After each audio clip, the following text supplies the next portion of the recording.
In today's video, I'm going to teach you how to connect your Hostinger domain to Cloudflare. By the end, you'll have your domain added to Cloudflare, your DNS records reviewed, your name servers updated at Hostinger, and your site ready to test. First, log into your Cloudflare account and choose the option to onboard a domain. This is where you tell Cloudflare which domain you want it to manage.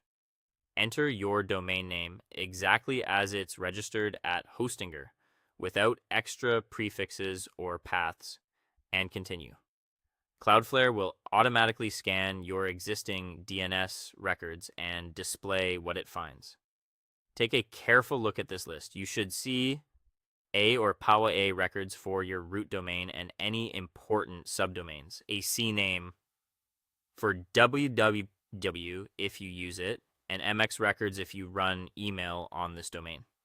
You may also see TXT records for things like verification, SPF, or DKIM, as well as any needed SRV records. Think of this as Cloudflare recreating your DNS zone so that when you switch name servers, nothing breaks.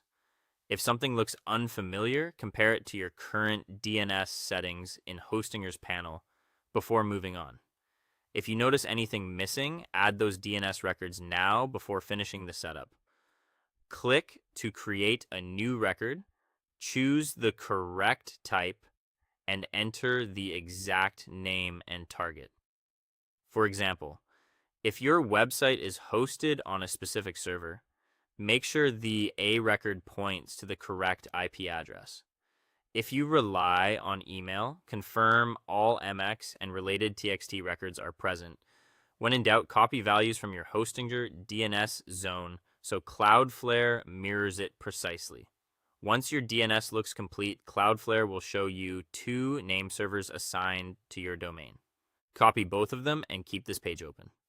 Now, log into your Hostinger account, open your domain settings, and navigate to the name server section. Choose the option to use custom name servers if prompted. Replace the current name servers with the 2 Cloudflare name servers you copied, making sure there are no extra spaces or leftover entries. Save your changes. At this point, you've told the internet to ask Cloudflare for DNS answers for your domain. It can take some time for this change to propagate, often minutes, but it may be a few hours. Return to Cloudflare and watch for the verification to complete. When it does, visit your website in a fresh browser window or an incognito tab to test. If it doesn't load right away, give it a little longer and double check that the name servers were saved correctly at Hostinger. That's it. You've successfully connected your Hostinger domain to Cloudflare and confirmed it's working.